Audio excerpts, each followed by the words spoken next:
Proto Labs. Real parts, really fast. Custom metal, plastic, and liquid silicone rubber parts in as fast as 1 day.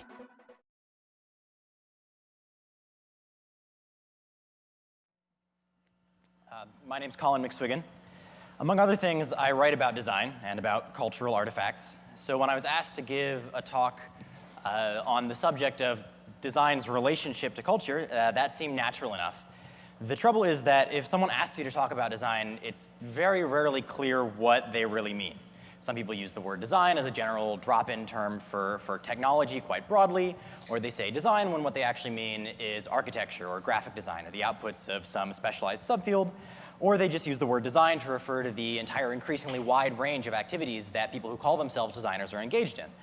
So I'm going to talk about one particular way of thinking about what design is, which after a few years of reading around is still the conception of design that I enjoy the most, which is that a design can be thought of as a set of instructions for workers, in which case design as an activity then is the work of coming up with those instructions. Now this definition annoys some people.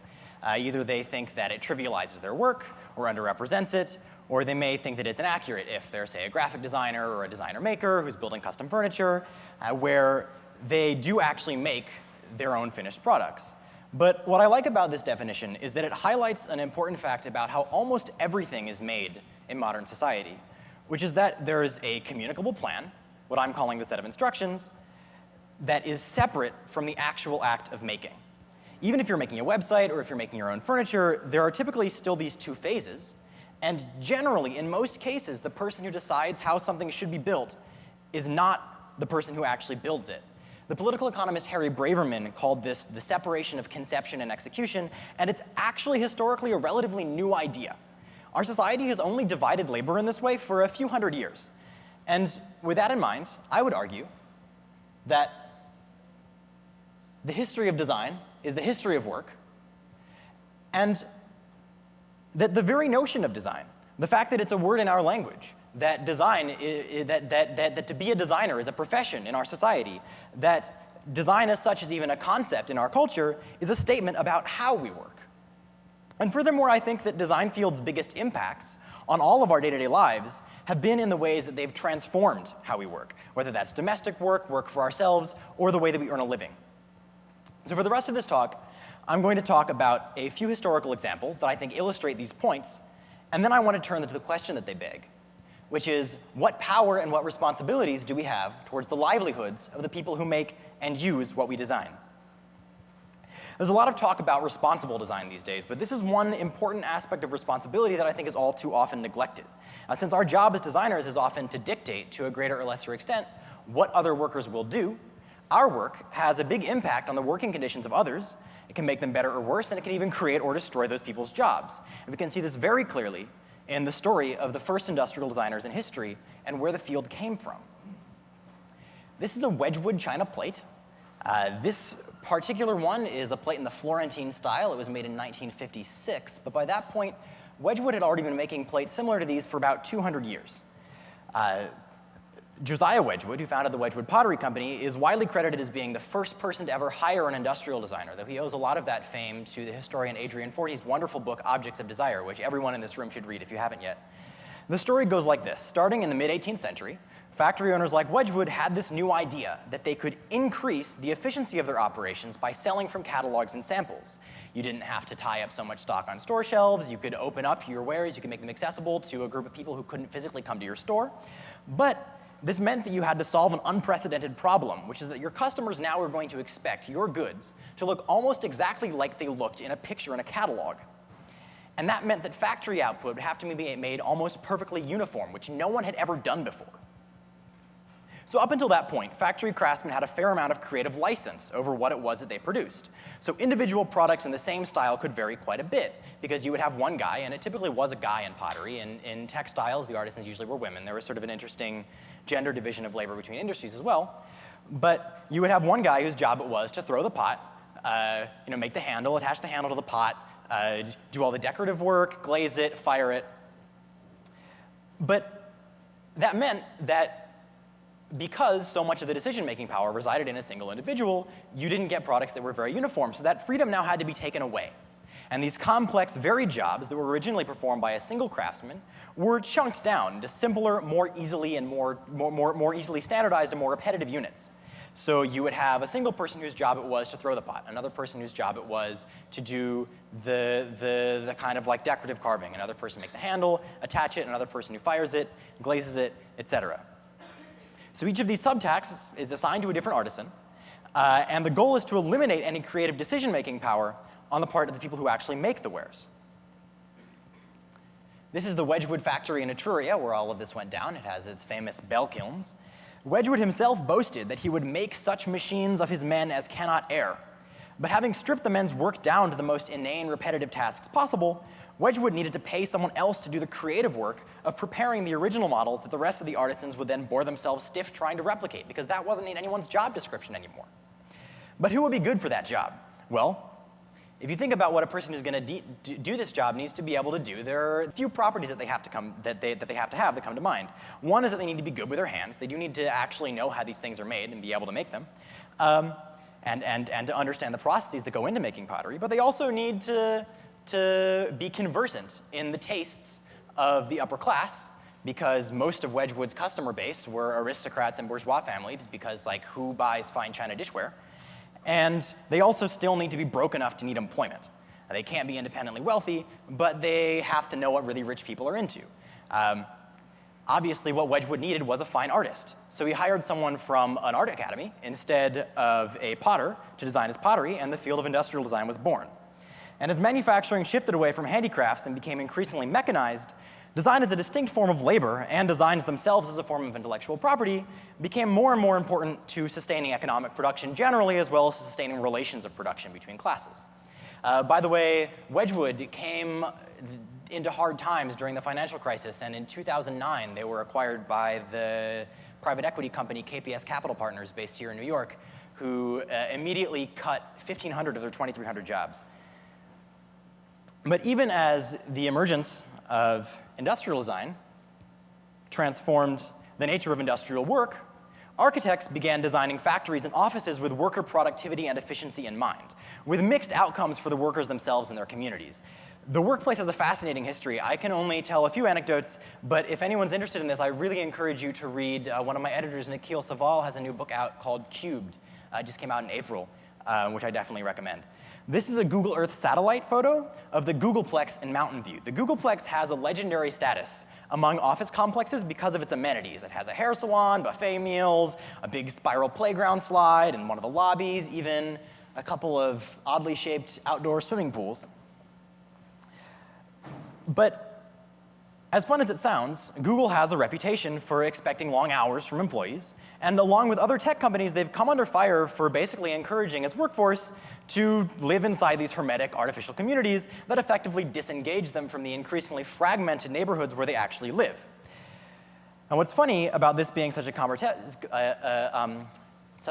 topic lately is that while this may be a valid criticism, the idea of the office complex as a closed system city within a building is not new at all. It goes back at least 130 years.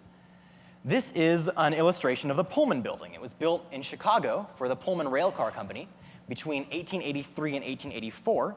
It had a restaurant, a library, a laundry, shops on the ground floor, hangout spaces for employees and their families. It even had model apartments that employees could go view. Here's the floor plan for the top floor of the building. The Pullman Building was only 10 stories tall. You can see it's actually mostly servants' quarters and a kitchen for the restaurant downstairs. And these amenities were not unusual in early skyscrapers. Other buildings from the same era had doctors' and dentists' offices, retail banking services, even theaters. You hardly had to leave. And these new insular office spaces divided communities in their time just as much as they do in ours. And just as industrial design had separated conception and execution into different jobs, architecture now was separating those jobs spatially. With the advent of downtown commercial districts, intellectual and clerical white-collar work stayed in city centers, while manufacturing and the poor people who did it were removed to factory towns in the outskirts, which also divided growing racial tensions at the time, but that's a whole other account of something unpleasant. This is Chicago. You can see the Loop in the foreground, or in the background where the fancy buildings are, and then in the foreground you have the West Side. Now, sure, there were administrative and economical reasons for wanting to centralize clerical work in skyscrapers and then build production facilities in the urban margins where land was cheaper. But this transition in the architecture of workplaces also had important effects on labor relations. For one thing, management was now spatially insulated from laborers, so a crowd of striking factory workers couldn't physically come and bang on your door. But the new spatial division of labor also encouraged the new class of white-collar workers to think of themselves as different from and better than the traditional working class, while it made it logistically difficult for blue and white-collar workers to organize together, which is great for the bosses, not so much for everybody else. So you remember that famous Le Corbusier quote about architecture or revolution? This is anti-revolutionary architecture. The modern open-plan office, with its curtain walls and copious sunlight, was in part a response to the fears of white-collar revolt in the wake of Great Depression. The blue-collar workers at the time were getting restless. Corporate managers were afraid that their clerical workforce was going to join them. Before the 1930s, office spaces generally had tended to be pretty dank, dark, not that clean, they were cramped. But one invariant throughout history seems to be that managers are always really into trendy pop psychology. And by the 1930s, there were a lot of Freudian theories going around about how a clean, spacious, well-lit workplace could influence your subconscious to make you like your boss more. Again, so we're starting to see a theme, which is that design that serves the goals of work, that serves the goals of getting work done, may or may not actually serve the interests of the workers themselves. Now, it's a lot nicer to work in a place like this than it is to work in a dank hole. But it's not really that nice because it's part of a broader effort on the part of your employer to remove your bargaining power. So finally, we get to this thing. The iPhone and the ubiquity of mobile computing in general bring a really sharp focus to two issues that I think are among the most important ethical issues that technologists and designers have to contend with today. The obvious one has to do with the people who make what we design. Now, to be clear, Apple, along with Foxconn, Pegatron, their other suppliers, are far from alone and not the worst when it comes to labor abuses. But because those scandals in particular have brought so much visibility to the issue, it's worth going over the allegations: low wages, excessive overtime, unsanitary living spaces, employing underage workers, dangerous conditions where, among other things, you have to inhale metal dust, as well as known carcinogens like benzene and hexane, which are used instead of safer alternatives for tiny marginal savings on each unit. And also the work sucks. You perform a single monotonous motion for upwards of 11 hours a day, much longer during peak production. The bosses are notorious for being assholes, and God help you if you have to go pee. Now, if I design the thing that these people are making, how much of that is my fault? Designers obviously didn't create these problems themselves, but can I, as a designer, say that my work is ethically neutral if the only way to produce it in a cost-effective way is to find someone who has no better alternatives and make them do it under horrible conditions? We're in a bit of a bind, though, because you as a product designer aren't usually the one who decides what the product is. Most of us are workers, too. We don't have quite as much individual creative license over what we make as we like to let on. And while we obviously enjoy a much higher standard of living than factory laborers, many designers are in situations that are not totally dissimilar in that you can make what you're told, or you can try to find another job. And there are also issues right here at home that we have to think about as well. These technologies have mediated many of the transformations of work that we're seeing in the so-called new economy, where work demands are increasingly volatile, employment relations are increasingly tenuous, real wages are stagnant or going down, unpaid work is de rigueur, and the labor market is dualizing into a class of underpaid, underemployed service workers on one hand, who cater to a class of overworked, harried technical workers on the other. The fantasy of how technology works in these settings looks like this, where it gives us flexibility to work where, when, and for whom we choose. But the reality has been grimmer. We find ourselves on call 24/7, expected to take work home, to be responsive to email at all hours, while our employers have more and more tools to connect them with temps or contractors to replace their employees so they don't have to pay out benefits. Once again, something that was supposed to make our lives easier, and which people always seem to celebrate as one of the greatest design triumphs since the eggshell, has sort of succeeded in its purpose, but has backfired in other ways. So what should we learn from these examples? Well, the first observation that I think that we should make is that trying to design something that actually saves people time and work is really, really complicated, and there can be unintended consequences. So making work tasks faster, easier, cheaper, or safer often makes working conditions worse, particularly because when you make each unit of work easier or cheaper or faster to do, people often just end up under pressure to do more work or there are fewer jobs. The second thing that we should note is that designers are workers too. Most of us have bosses. Most of us who don't have bosses have clients. Most of us who don't have bosses or clients have customers. We're the most demanding of all. So in many cases, we have only a small wedge of individual control over what we actually make. And while many of us are fortunate enough to have a broad choice of which projects we take on, we're still constrained by having to make money. It is your job, after all. And no individual can control the direction that technology will take on the scale of society as a whole. You can try to push it a little bit in a particular direction, but you can't dictate it. So that brings us to point number 3, which is that which technologies are taken up and how is a decision that is largely at the whim of market forces, often with unfortunate results. So what can we do to make work better for people? To answer that question, well, it's a very complicated question, so I can't give you a complete answer. But in the interest of giving you a partial answer, I want to talk about a couple of projects that I like, and then I want to explain why good design ultimately is not enough to solve these problems. Oshika is a project that was done by my friend Eisuke Tachikawa. He runs a design studio called No Signer in Tokyo. Actually, they moved to Yokohama now. These are earrings that are made out of deer horn. They also make necklaces. They're made in northeastern Japan in an area that was devastated by the tsunami in 2011. The interesting thing about these is that they're made by an autonomous collective of fishermen's wives. When the tsunami hit, their husbands were put out of work. They hadn't been employed before, but now their families had no sorts of income.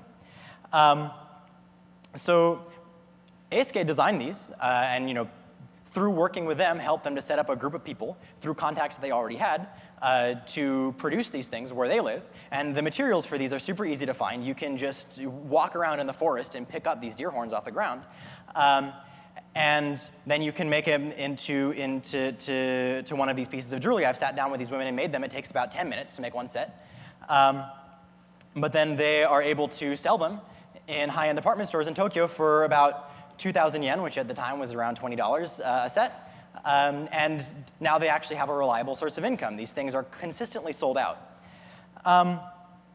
But the women who make these actually have the final say over what gets produced, over when and how it's produced, over how much is produced, and over how it's priced. So here we have a case of a designer facilitating the work of a group of people in a way that enables them to organize to provide for themselves. Another project is Labor Voices, which is a startup that provides a system that improves conditions for factory workers by aggregating their feedback over mobile phones and providing that information to companies that buy from the factories, which ideally puts pressure on the factory managers to make things better. So the result is that the workers get their grievances addressed, and the buyers get a more transparent supply chain. So Labor Voices has designed a tool that enables workers to agitate for their own interests and to organize with companies whose interests might be aligned with theirs. I think this has great potential to do a lot of good, but it does have a clear limitation, which is that it's a product, and large companies ultimately are the customers. As always, technology follows the money, and in this case, the technology only will work up to the point that the buyers actually care whether their suppliers are treating their workers well, which, as we've seen from the case of Apple and other large Western companies, is not terribly often. And so we have to confront a fundamental issue, which is that we can't design our way out of a structural problem. Design and technology are only one part of a much bigger puzzle, and really addressing labor problems requires broad policy change, not just clever entrepreneurship. Ultimately, we need things like reduced working hours, higher minimum wages, more progressive tax rates, stronger social services, and all that messy, large-scale political stuff that we like to forget about when we're fantasizing that all that it takes to change the world for the better is an individual with a good idea and maybe a rich business angel. But real progress on these issues will take more than that. It needs broad organization and the combined efforts of a lot of people. So as designers, we can't invent progress. But we do have an important role, which is to facilitate and make tools that help people to educate, agitate, and organize for themselves. Thanks a lot.